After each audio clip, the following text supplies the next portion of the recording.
Essa sessão está sendo gravada. É a nossa primeira sessão, né, da Cienarte Virtual. As apresentações começam hoje, vão até o dia 3, e cada equipe terá 5 minutos para apresentar e depois 15 minutos de discussão com os avaliadores. Os avaliadores dessa sessão são os professores Herbert Alves Oliveira, o doutor Adriano Borges Andrade e o professor César Moura do Nascimento. O primeiro trabalho a ser apresentado é Com a Mão na Massa, aprender matemática utilizando materiais manipuláveis.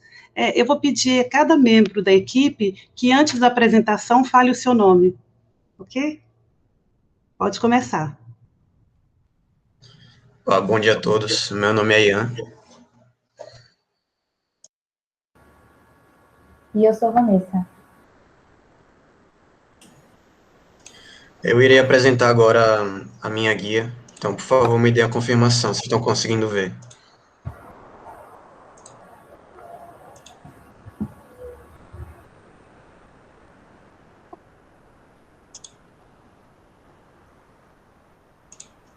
Ótimo. Ok, Ian.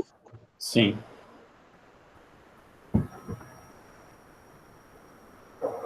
Vai aumentar a tela?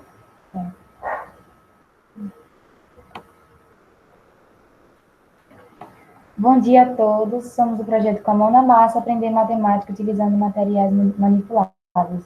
Somos alunos do Colégio de Aplicação. Eu sou Vanessa, junto com meu colega Ian, somos alunos do primeiro ano e bolsistas apoiados pela FAPTEC. Os nossos orientadores é o professor Robson Andrade de Jesus e a professora Silvânia da Silva Costa.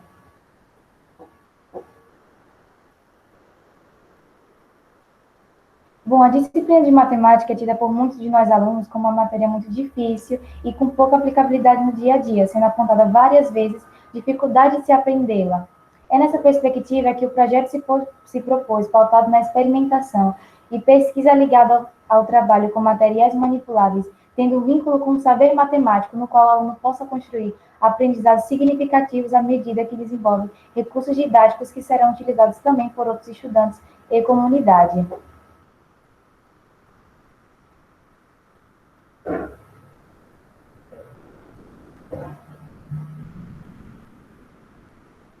Dentre os objetivos do projeto estão em realizar pesquisa acerca de conceitos e conteúdos matemáticos, que no caso foi o Teorema de Pitágoras e o estudo das frações, buscar referências bibliográficas referentes à construção de materiais manipuláveis, confeccionar materiais para que eles auxiliem no estudo de conceitos matemáticos, para que assim seja despertado o maior interesse dos alunos pela matéria por meio de ações de divulgação e oficinas, e que nela sejam aplicados questionários para saber o aspecto motivador em relação ao uso de materiais manipuláveis.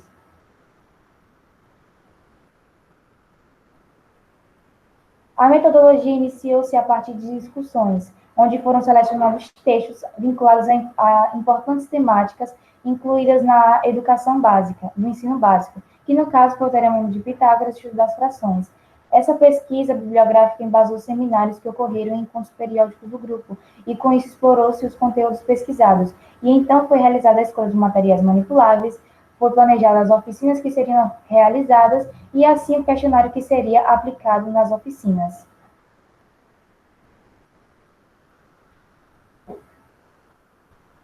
E a partir dos resultados dos questionários, observou-se que sim, é mais vantajoso os materiais manipuláveis. Por quê? Porque se torna bom para professores e para os alunos, já que nós, alunos, vamos estar construindo o nosso material de estudo e se envolvendo mais na aula. E os professores, porque eles vão ver o envolvimento e engajamento da sua turma. E assim mostrou-se que é possível realizar uma aula diferenciada a partir dos materiais manipuláveis e à distância.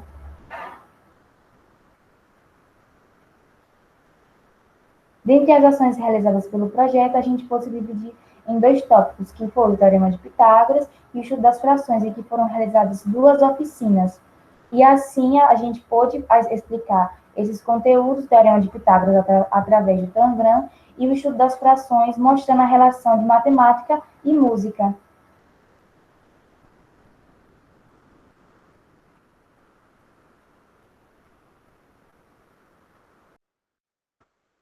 O microfone está desligado.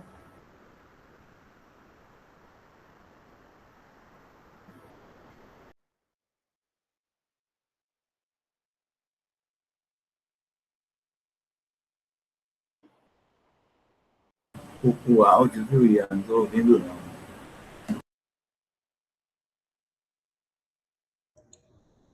O áudio, seu áudio ficou ruim, não está dando para ouvir mais, não. Está desligado o áudio dele. Perdão. Nós bolsistas participamos da oficina Tangram e o Teorema de Pitágoras. Ela teve como público-alvo os estudantes do 9º ano fundamental. Ela contou com 55 pessoas. Dos 55 participantes da oficina, 31 responderam ao questionário que foi solicitado na oficina. Destes, aproximadamente 80% são estudantes da Universidade Federal de Sergipe, entre eles alunos da educação básica e do ensino superior. Cerca de 52% dos participantes estudam no ensino fundamental ou médio. Como uma das perguntas do questionário, nós retiramos da participação em oficina online seu aspecto motivador. Como podemos ver, cerca de 94% diz que sim, é mais motivador as oficinas de forma online. A segunda oficina foi a oficina aplicada na JECA, a Jornada Esportiva Científica e Cultural do Colégio de Aplicação. Ela teve como público-alvo os estudantes do 6º e 7º ano do ensino fundamental. Contou com a participação de 25 pessoas. Para a oficina, nós bolsistas produzimos um vídeo que falava sobre a história de Pitágoras. Os resultados do questionário. Dos 25 participantes, todos responderam ao questionário, e todos eles eram do ensino fundamental. Destes, aproximadamente 96% são estudantes do Colégio de Aplicação, isso é, da própria UFES. E, novamente, nós retiramos a mesma questão, a participação em oficinas online e seu aspecto motivador. Dessa vez, temos um resultado menos satisfatório, que vemos que 20% diz que prefere atividades mais tradicionais, porém, ainda tem a maioria que prefere oficinas.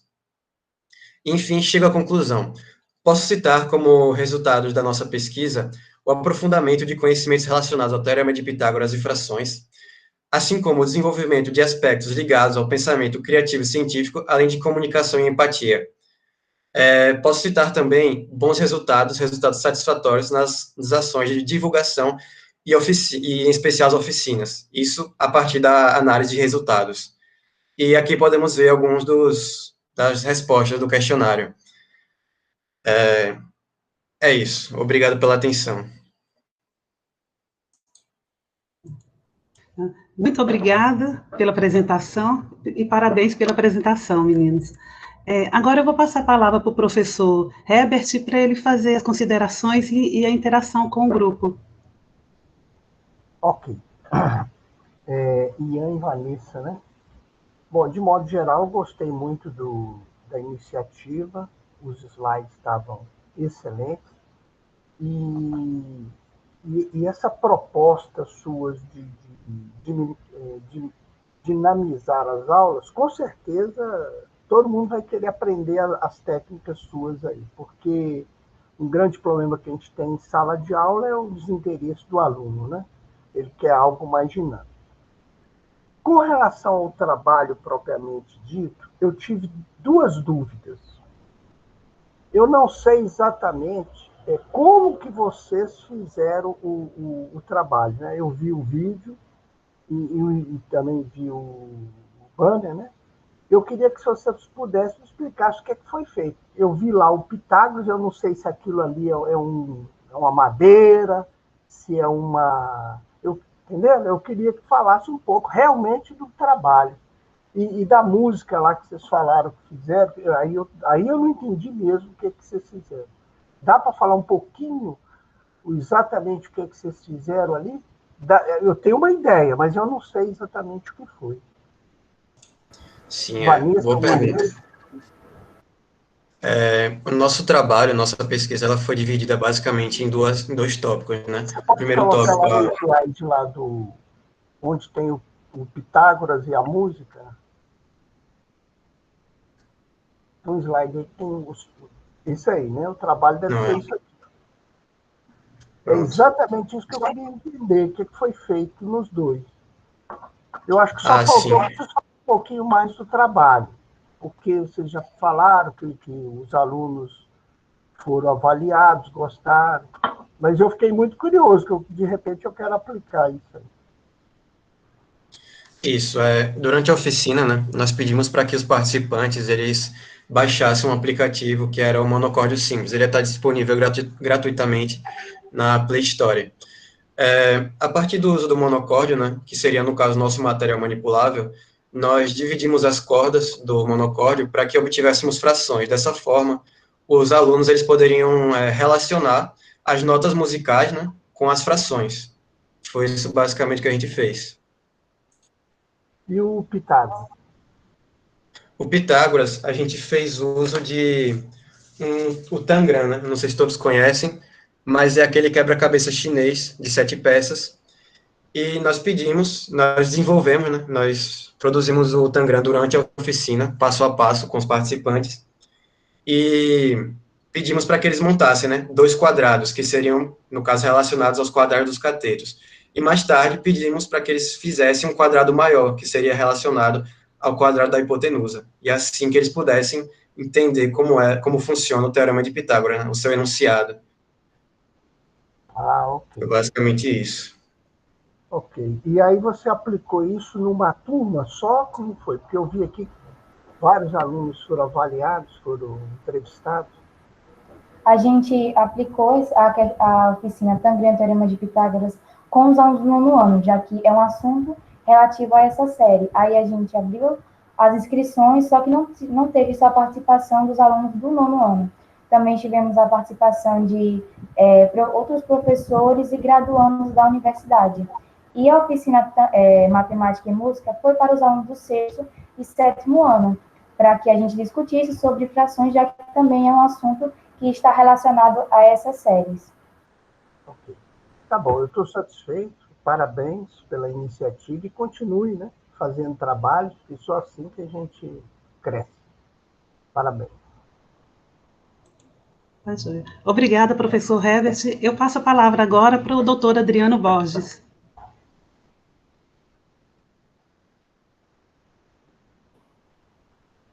Bom, queria parabenizar a equipe pelo trabalho e também pelo artigo. Vocês encerram lá comentando que esse projeto, vocês escreveram um artigo e foi submetido. Então, algo muito positivo. Parabéns. Com relação à apresentação, eu tive algumas dúvidas com relação aos resultados que vocês obtiveram. Por exemplo, vocês conseguiram, através da aplicação do questionário, identificar se houve um maior engajamento dos alunos, né, após as oficinas, se esses alunos despertaram assim, um maior interesse pelas disciplinas de ciências da natureza, e também se os estudantes entenderam a lógica do Teorema de Pitágoras através da aplicação do Tangram. Então, nós fizemos um questionário, né? Nele tinha 7 questões, e uma das questões dizia se a pessoa entendeu ou não a aplicação do Teorema de Pitágoras, e tivemos uma boa resposta. Tivemos uma maioria dizendo que sim, entendeu. Assim também no questionário da matemática, sobre a oficina Matemática e Música. E a maioria também respondeu que tinha compreendido os conceitos que estavam sendo trabalhados. Certo. Bom, tá bom. Por mim, eu fico satisfeito. Obrigada, Adriano. Passo a palavra agora para o professor César Moura. Obrigado, Márcio. Antes de iniciar, eu queria agradecer a Márcia e toda a equipe do Senar pelo convite, tá bom? Uma satisfação. O Senar é sempre uma satisfação a gente participar, a gente vê a empolgação nas pessoas e isso é contagiante, tá? Infelizmente agora não está podendo ser presencial, né? Mas, por outro lado, é interessante também porque a gente vê que o pessoal desenvolve outras habilidades, né? Por exemplo, a apresentação aí deixou claro que os meninos sabem lidar muito bem com essa tecnologia, então estão se virando, né, nesse período de pandemia, tá? Então, parabéns pelo trabalho também por isso. Tá? Eu só queria fazer uma pergunta com relação ao pessoal vocês comentaram que o pessoal da universidade participou, estudantes da universidade, então, qual foi o papel dos estudantes nesse trabalho de vocês? eles estavam ali para colaborar, ou eles também estavam ali para, enfim, entender, talvez seja o pessoal da licenciatura, entender como vocês estavam fazendo para no futuro próximo aplicar em sala de aula? Qual foi o papel deles? Eles entraram como participantes também da oficina. E assim, eles estavam lá participando como os alunos mesmo do nono ano. E como também os professores. Aí, nos resultados do questionário, mostrou-se que aquela participação de alguns dos professores foi bastante importante, porque eles puderam ver que a gente pode aplicar ou mostrar um conteúdo, no caso, o Teorema de Pitágoras foi, e de uma forma diferenciada e econômica, porque o Tangram foi um material manipulável de baixo custo. Então, teve professores que acharam essa ideia muito interessante, porque, afinal, a gente não gastou muita coisa para realizar esse material.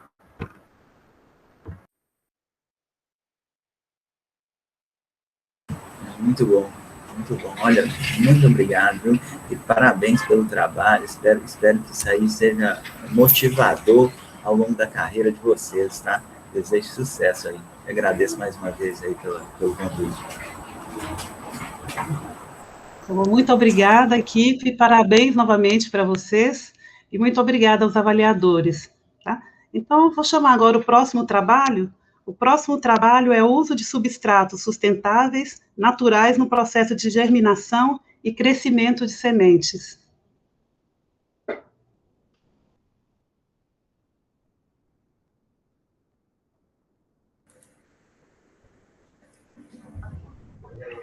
Olá, gente, bom dia. Eu vou fazer aqui a apresentação e eu queria que vocês me dessem retorno para se está aparecendo. Mas eu gostaria que cada membro da equipe, antes de fazer a apresentação, fale o nome, tá? E a apresentação vai durar 5 minutos e com intervenção, questionamento de 15 pelos avaliadores. Certo. Então, meu nome é Ricote Nascimento. Bom dia, meu nome é Maria Clara. Bom dia, meu nome é Jonas. E meu nome é Igor. E meu nome é Eric.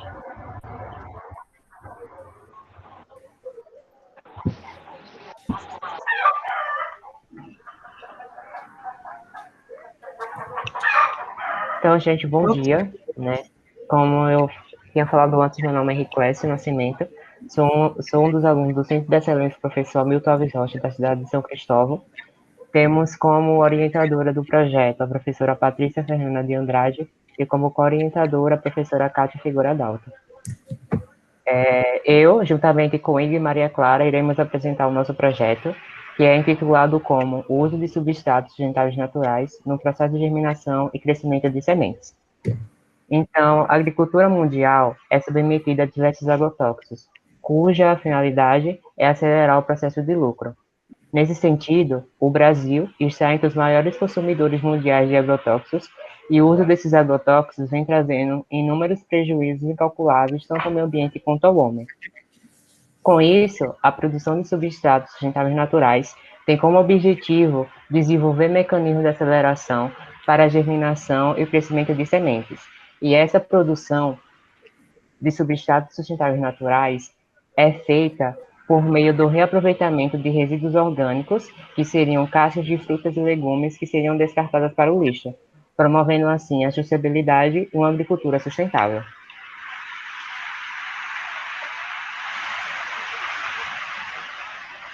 Os materiais utilizados. Meu Deus. Os materiais utilizados são os recipientes de plástico, as cascas de frutas e legumes, a faca, o liquidificador e a peneira industrial. Na metodologia é bem simples. Primeiro, a gente passa por um processo de coleta, onde a gente pega o material orgânico, como casca de frutas e legumes, do lixo. Depois, essas cascas passam por um processo de higienização, com o objetivo de tirar todos os patógenos ali presentes. Depois vai passar por um processo de secagem, que pode ser feito através do forno ou então através do sol. Com o material já seco, a gente vai para um processo de fritura, que é feito através do liquidificador, e tem como objetivo reduzir o tamanho do material. Com isso, a gente vai para um processo de peneiração, onde a gente separa os grãos maiores e os grãos menores, que esses grãos menores vão ter melhor interação com a terra. Com o pó das cascas já pronto, a gente vai para um processo de mistura, onde a gente pega o pó das cascas e junta e adiciona ele à terra para o processo de plantio. Na pesquisa, a gente utilizou semente de tomate.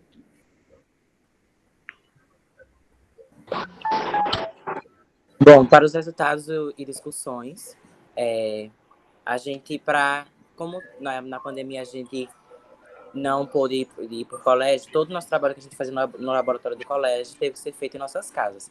Para isso, foi disponibilizado um kit, que esse kit nos auxiliou a dar continuidade à nossa pesquisa. A gente também fez o nosso substrato a partir do lixo orgânico gerado em nossas cascas de frutas e legumes. E a gente também utilizou um processo bastante importante, que é o processo de moagem. Esse processo ele consiste em reduzir o tamanho das cascas das frutas e legumes para uma melhor interação da superfície com o volume. No ano passado também nós fizemos alguns testes, eles foram realizados pelo ITPS, e com isso vimos que nosso solo tinha deficiência de magnésio. Para fazer essa correção, foi adicionado sulfato de magnésio ao solo, corrigindo assim tanto o pH do solo quanto a deficiência de magnésio. Vimos também que ele tinha deficiência de nutrientes. Para isso, a gente utilizou substratos naturais com base em relação à literatura da composição química.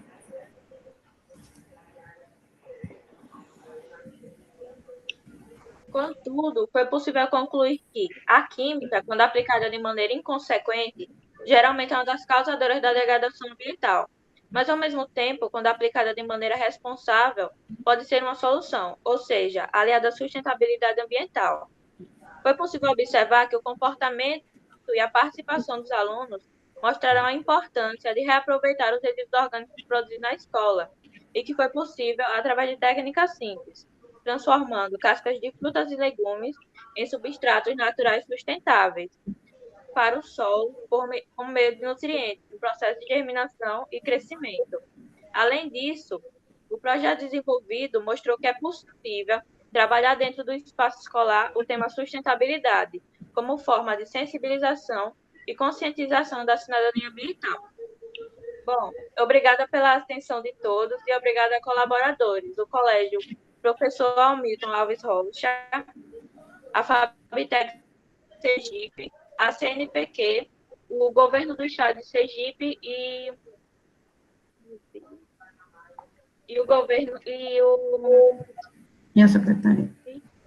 E a Secretaria da Educação.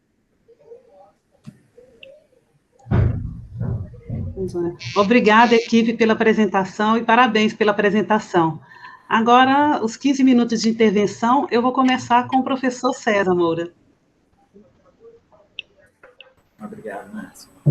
Bom, parabéns aí pelo trabalho, tá? Vou iniciar aqui a minha fala, parabenizando o trabalho e puxando o gancho da fala da Maria Clara aí, quando ela disse que o trabalho mostrou que é possível trabalhar o tema sustentabilidade na escola, né?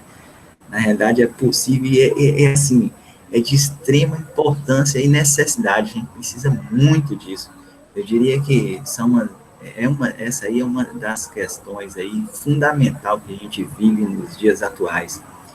De um lado, a gente percebe que é meio ilusão achar que vai mudar de uma hora para outra toda essa questão de agrotóxico está colocado aí, essa política de agrotóxico que a gente está vivendo no país atualmente. Mas, de outro, na minha opinião, a forma de melhor trabalhar isso, a melhor forma de trabalhar isso é dentro da escola mesmo, é conscientizando as pessoas. Porque só depois de formar pessoas conscientes, cidadãos conscientes, é que o resultado virá. Então, não vai acontecer de uma hora para outra. Isso aí é um trabalho para anos, tá bom? Então, eu fico encantado quando eu vejo trabalho dessa natureza e isso, espero mesmo que muitos desses trabalhos aí passem a fazer parte da realidade de várias escolas. Tá bom? Espero mesmo. A pergunta que eu tenho é o seguinte: vocês estão planejando usar essas técnicas desenvolvidas e utilizadas por vocês. Na escola, por exemplo, para produção de material para merenda escolar, coisas do tipo, e a gente percebe que muitas escolas, a maioria delas são muito bem localizadas, uma área enorme, então tem muito espaço para fazer coisas desse tipo na escola. Então, faz parte do projeto esse tipo de coisa.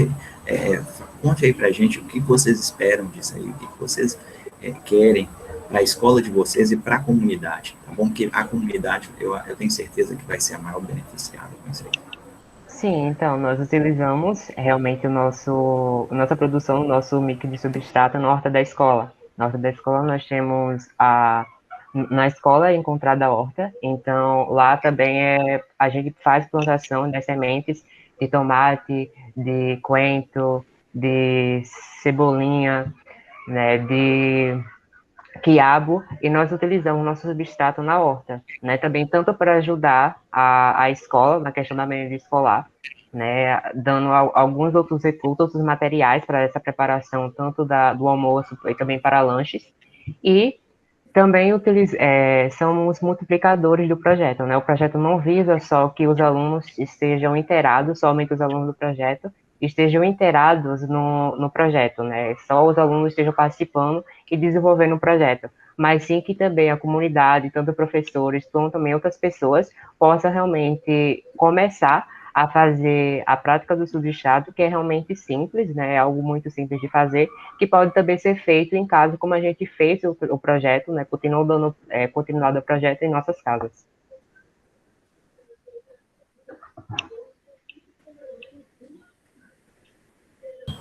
Obrigado, Niclésio. Parabéns pelo trabalho aí. Espero que vocês tenham muito sucesso aí.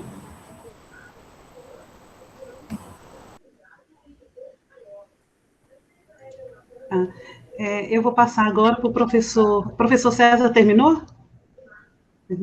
Vou passar agora para o professor Herbert Alves fazer as considerações e os questionamentos. Parabéns, meninos, gostei Eu sempre gosto de experimentos, né, que tem sempre uma cadeia de ensaios. Aí eu fiquei curioso com algumas coisas.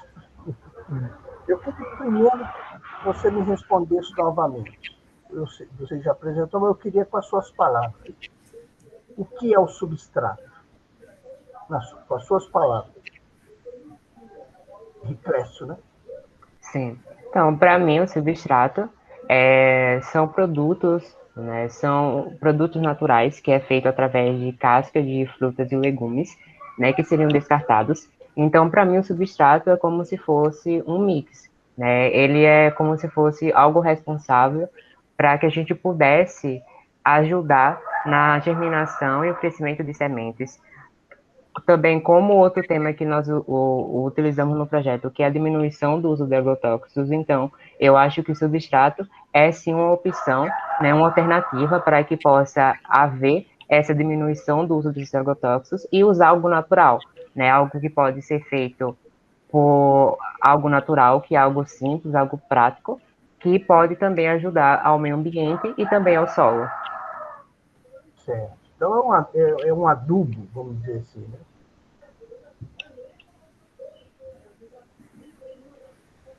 Alô? Oi? Está me ouvindo? É como se fosse um adubo, né? Isso. É como se fosse um adubo para ajudar na germinação e também no crescimento das sementes. Caso aquele solo esteja alguma deficiência, o substrato vai estar ali para fazer essa correção e também ajudar, né, no desenvolvimento daquela semente. Eu tive umas curiosidades, eu não sei se você vai saber responder, mas quando a gente está mexendo com algum experimento, né? Tudo que você faz, você fica perguntando por que tem que ser isso, por que tem que ser aquilo, eu posso fazer diferente. Aquela peneira que vocês usaram lá, você até falou no vídeo que o material passante nela, né, você usava para fazer o substrato e o que ficava, você moía novamente, alguma coisa assim. Que abertura é aquela peneira ali? Você sabe? Você lembra? É só curiosidade minha. Né? A abertura eu não lembro. Mas utilizamos a peneira para que a gente pudesse reduzir o tamanho dos grãos. Peneirar para acelerar as reações. Outra coisa, vocês falaram que o solo que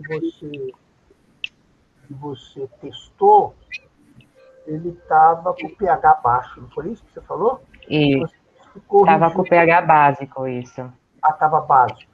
Tá. Isso, alcalino. Você adicionou sulfato de magnésio.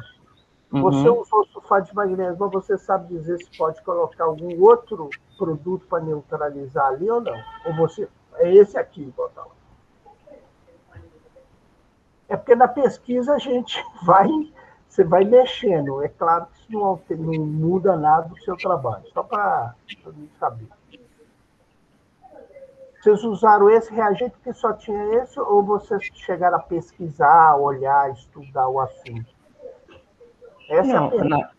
Nós realmente estudamos através de artigos e através da literatura, né, e vimos que o sulfato de magnésio era uma opção para que a gente pudesse fazer aquela correção, visto que a deficiência de magnésio, ela pode acarretar, ela é importante porque ela é responsável pela clorofila, né, que é responsável pela fotossíntese. Então, se a gente fizesse a plantação da semente, mesmo com o solo em deficiência de magnésio, certamente a semente poderia germinar, mas, consequentemente, eu acho que ela poderia vir a morrer por conta dessa deficiência, porque pela falta de deficiência de magnésio, a gente não poderia, a planta, né, não poderia ter a clorofila que é responsável pela fotossíntese. Ok. Eu estou satisfeito, gostei do experimento, né? E a ideia, embora não seja nova, mas para vocês ela com certeza acrescenta no conhecimento e no crescimento aí na escola, né? E aguça, né? Fazer outras coisas. Então, vocês estão de parabéns. Ok? Obrigado. Obrigada, professor Everson. Agora eu passo a palavra para o doutor Adriano Borges. Bom, eu queria parabenizar, né, começando parabenizando vocês pela iniciativa. É uma iniciativa muito importante por toda a questão ambiental, assim como o professor César falou, né, peço licença para fazer as palavras dele, minhas, né.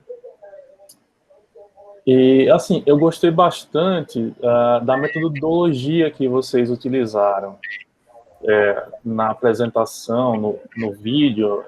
Eu gostei muito da linguagem que foi utilizada. Achei uma linguagem bem, assim, com um nível bem aprofundado para estudantes do ensino médio. Mostra que vocês estudaram, tiveram curiosidade, foram atrás, né, entenderam sobre o tema, não apenas executaram uma tarefa que foi passada. Então, eu gostei muito disso. Parabéns. Eu fiquei com algumas dúvidas com relação às etapas do processo lá, porque, assim, quando a gente vê uma coisa com detalhes, como vocês fizeram, desperta o interesse em querer saber mais, né? Por exemplo, na apresentação não foi falado sobre o tempo de secagem. Agora, na apresentação aqui ao vivo, foi falado que também poderia secar ao sol, mas, se eu não me engano, na apresentação, no vídeo, fala que foi utilizada a metodologia com secagem em forno. Então, foi utilizado só no forno. E vocês fizeram... Como vocês determinaram o tempo de secagem? Acabou? Então, nós, quando a gente estava desenvolvendo o projeto na escola, né, nós utilizamos, né, a temperatura ambiente, né, que seria a luz do sol, para que a gente pudesse ter uma pré-secagem, né, para que a gente fez a higienização. Então, a gente faz essa pré-secagem à luz do sol, para que a gente realmente pudesse eliminar alguma bactéria, algum patógeno que ainda poderia estar presente naquelas cascas, que poderia não ter sido eliminadas durante a higienização. E depois disso, nós fizemos a secagem, que era feita na estufa da escola, a uma temperatura de 100 graus Celsius. Só que, ao a gente trazer esse trabalho para nossas casas, nós precisamos utilizar. Nós continuamos a fazer a pré-secagem, que foi através da temperatura ambiente, que é a luz do sol, e utilizamos o nosso forno, porque nós não tínhamos o equipamento da estufa em casa, então a única opção, o único meio que a gente tinha era utilizar o forno para a gente poder fazer essa secagem e poder, assim, fazer a otimização dessas cascas, que seria a base da moagem. Entendi, muito bem. Só mais uma dúvida. Como vocês determinaram a composição do mix? Então, porque essa parte não foi relatada. Então, como eu já disse anteriormente, né, a gente não tinha, basicamente, equipamentos, né, não possuímos equipamentos específicos para a gente fazer essa determinação. Então, nós recorremos a artigos da literatura, né, e conseguimos encontrar, né, nesses artigos nutrientes que seriam encontrados nessas cascas. Então, nós fizemos alguns testes, né, de composição, e nós utilizamos a composição de 1 para 1. Né, para a gente pudesse, foi a composição que mais atingiu melhores resultados, então foi a composição que utilizamos como base. Entendi, muito bem. Então, quer dizer que ainda tem coisas que não foram apresentadas, né, tem mais detalhes, o que mostra que vocês trabalharam bastante. Eu fiquei muito contente, parabéns. Obrigado. Bom, obrigada, Adriano. Quero agradecer mais uma vez a equipe e vamos para o próximo trabalho. O próximo trabalho é Desenvolvimento do Game Educativo, Reinos da Luz, sobre ótica e cores na estratégia de ensino de física.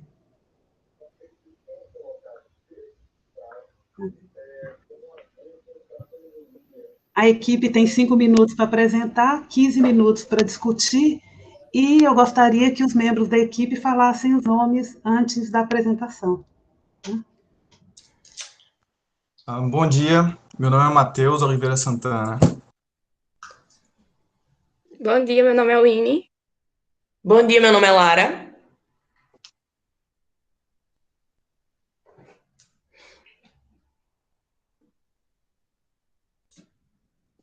Bom, então, basicamente, o nosso projeto ele foi criado com a expectativa de aproximação do mundo científico ao mundo estudantil,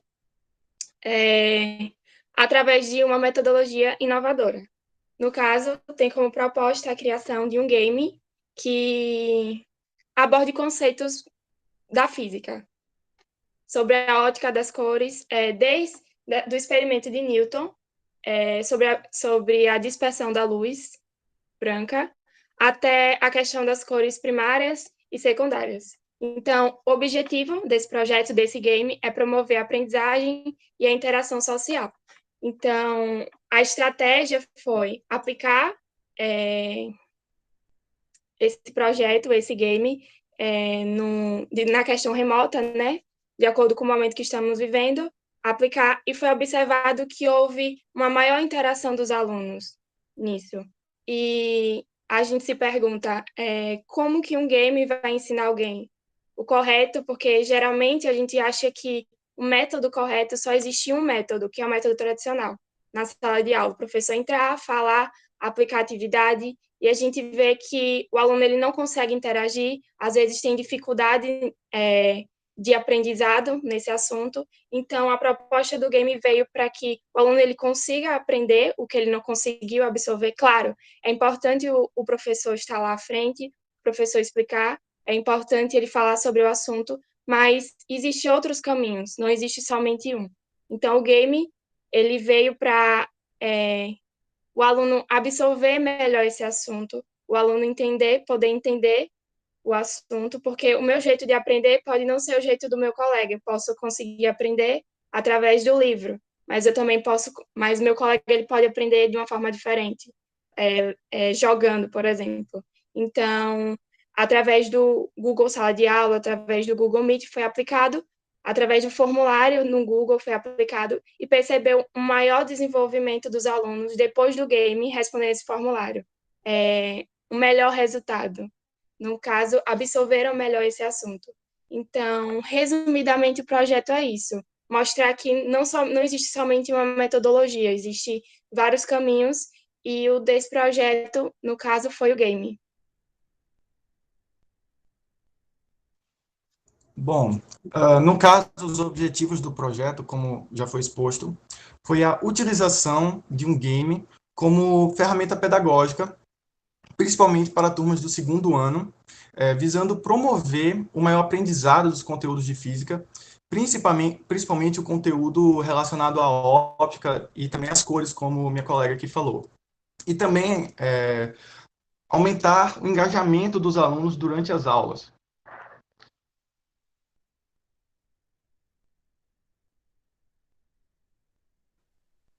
Bom, já na nossa metodologia, foi efetuado algumas aulas para poder haver algumas discussões de como funcionaria o projeto e como funcionaria o game, e foram discutidos assuntos como a ótica geométrica, para poder ver qual seria a melhor forma para poder ela ser aplicada, para facilitar tanto a vida do aluno, tanto para caber no contexto do game. Bom, para medir a eficácia do uso do game como ferramenta pedagógica, foram feitos 2 questionários. Um antes da utilização do game e o outro após a utilização do game. E ao comparar os resultados dos alunos nesses 2 questionários, pode-se perceber que o questionário após a utilização do game demonstra uma retenção de conteúdo muito maior por parte dos alunos. E também, após a utilização do game, foi disponibilizado também pela equipe pedagógica da instituição um fórum no Google Sala de Aula, onde os alunos poderiam disponibilizar o seu feedback quanto à metodologia a qual eles foram submetidos. E os alunos, nesse feedback, eles demonstraram que, sim, eles aprenderam o conteúdo, conseguiram aprender melhor, e também sentiram que o seu engajamento durante as aulas também melhorou.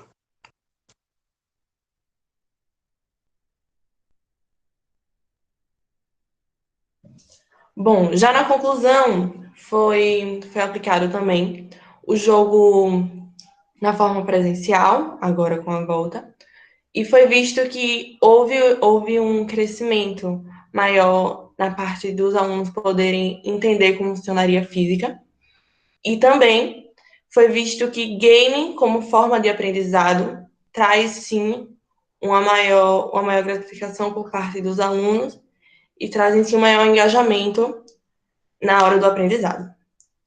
Essas são as nossas referências. E agradecemos à CNPq, à Secretaria do Estado de Educação, o Governo de Sergipe e a FAPTEC. Obrigada, equipe. Parabéns pelo trabalho. E agora vamos passar para a discussão com os avaliadores. O doutor Adriano Borges, pode começar? Obrigado, Márcia. Bom, mais uma vez queria parabenizar a equipe pelo projeto. Eu entendo e concordo que o uso de novas metodologias é importante, e nesse caso eu achei importante porque tenta desmistificar um pouco a dificuldade que a gente observa que os estudantes apresentam em disciplinas de ciências exatas e suas tecnologias. Eu fiquei com algumas dúvidas com relação ao projeto. Por exemplo, para mim não ficou claro como o game ele vai funcionar, ou se ele já estava em funcionamento, se o game já tinha sido desenvolvido, ou se vocês estavam fazendo um levantamento para o desenvolvimento desse game. E se o game seria desenvolvido por vocês, caso não tivesse sido ainda. Bom, o game ele foi desenvolvido, sim, finalizado, foi desenvolvido pela própria equipe do colégio, no programa Unity, que é um programa especificamente para o desenvolvimento de jogos. E, perdão, esqueci outra pergunta, pode repetir? como é o funcionamento do game, porque na apresentação não ficou muito claro, na filmagem, até uma sugestão para tornar ainda um pouco melhor, que se pudesse ser gravado a tela do celular, né, mostrando o funcionamento, a lógica de funcionamento do game, ajudaria bastante no entendimento. Deu para entender, só que ficaram dúvidas, sabe? Então, Sim, eu queria entender a lógica do jogo. Sim, eu posso explicar. Bom, esse jogo, ele é um jogo plataforma, eu não sei se você conhece, mas é estilo Mario. Aquele jogo antigo de 2D, vai para a direita, para a esquerda, e nesse jogo existem vários mundos, e nesses mundos você completa missões específicas, em que cada missão ela vai te ensinando conteúdos de física, porque o mundo, no caso, as missões que você vai fazer estão relacionadas com a física. Então, nesse jogo, você também pode interagir com outros personagens que vão te dar, né, no caso, os conhecimentos necessários. E, no fim de cada fase, você vai responder uma espécie de questionário para você poder passar de fase. Só que, no caso, a diferença do jogo para um questionário cru, porque não diz, nos dois não tem questionário? Sim, nos dois tem questionário. Só que no game é uma coisa mais interativa, né? Você interage com personagens, você interage com o mundo, tem diversos desafios, fases que você precisa passar. Então, é uma forma muito mais interessante e dinâmica de aprender do que simplesmente ler um livro, entende? Entendi. Tá bom, parabéns. Mais uma vez, e fico satisfeito com a explicação. Obrigado. Tá bom. Obrigada, Adriana. Agora eu passo a palavra para o professor César Moura, fazer as considerações. Obrigado, Márcia. Bom, parabéns aí também pelo trabalho, muito bacana, tá?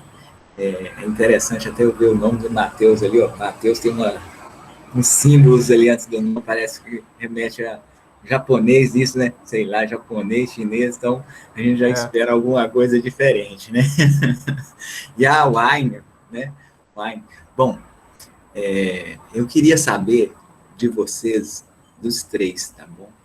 Qual foi o conhecimento que vocês precisavam ter para desenvolvimento desse game, ou vocês não participaram do desenvolvimento, né? O que vocês precisaram aprender para desenvolver isso aí? Quais foram as coisas, assim, as barreiras que vocês enfrentaram? Esse é o meu questionamento. Porque quando a gente ouve falar, gamificação, você já pensa em algo, né? Nossa, o pessoal, desenvolvedores aí de alto nível, então a gente cria uma figura que talvez não seja bem a realidade. E essa impressão que a gente tem pode afastar as pessoas desse mundo, né? Por exemplo, um professor que tem interesse nesse tipo de coisa, nesse tipo de abordagem, quando vê esse nome, olha o que passa na TV e fala, pô, isso está muito longe de mim, eu não vou usar isso aqui. Então, conta aí pra gente o que vocês precisaram aprender, se vocês participaram da produção, né? Quais foram as dificuldades? Bom, no caso, a resposta para essa pergunta vai ser um pouco curta, porque, nossa equipe não participou do desenvolvimento do game. Nós acompanhamos todo o processo, mas nós não participamos do desenvolvimento. Foi a equipe da escola mesmo que aplicou o desenvolvimento do game. Então, a equipe da escola, mas os seus professores tiveram técnicos envolvidos? Bom, no caso, os técnicos da nossa escola, especializados no desenvolvimento de jogos, e também aliados com os professores de física, né? Então, aliou os dois, os desenvolvedores, que já entendem, né, já têm um background, já entendem do que é necessário para tornar um game mais divertido, e para absorver também a atenção do jogador, no caso, o aluno, e os professores de física para introduzir os conhecimentos da física dentro do game. Entendi. Então, assim, possivelmente esse período de pandemia deve ter diminuído, então, essa possível participação de vocês nesse trabalho, mas talvez fosse interessante também vocês interagirem depois com o pessoal para entender mais a fundo esses mecanismos aí por detrás, que isso pode facilitar a vida de vocês depois para a própria produção, né? olha, o que eu preciso saber para desenvolver isso aqui? Então, você vai lá e desenvolve. Né? Mas parabéns aí pelo trabalho, viu, cara? Muito legal. Obrigada, César. Eu passo a palavra agora para o professor Herbert Alves. Pessoal, parabéns. Eu acho que a iniciativa é fantástica, né? Porque hoje a nossa juventude não está satisfeita com os métodos tradicionais de aula, né? Inclusive eu fico lutando para ver o que eu posso fazer diferente, mas as perguntas que eu tinha que fazer, o professor Adriano fez, né? E depois o professor César complementou, porque eu não estava entendendo como que vocês fizeram, que eu acho que tem que apresentar, né? Tem que apresentar. Fiz assim, né? Mas você já explicou, e, de modo geral, a iniciativa é boa, é ótima, né? É ótima. E vocês estão de parabéns, porque pelo menos organizaram o projeto, né, da escola, e transformaram ele num produto, né, para divulgar. Meus votos é que vocês continuem fazendo projetos como esse, né, e o próximo tente apresentar aqui realmente o que você fez. Pelo menos gaste 1 minuto aí mostrando, ó, aqui está alguém, está assim, porque senão a gente fica aqui perdido. Mas a iniciativa e a ideia, excelente. Com certeza isso pode trazer fruto aí para todos da academia, né, da escola. Parabéns. Terminei. Obrigada, professor Herbert. Então, eu vou agradecer a equipe, agradecer aos avaliadores, parabenizar a equipe novamente e dizer que às 10h15 nós retornaremos em outra sala. Tá? Muito obrigada pela participação de vocês. Tchau, pessoal. Se cuidem. Vocês também.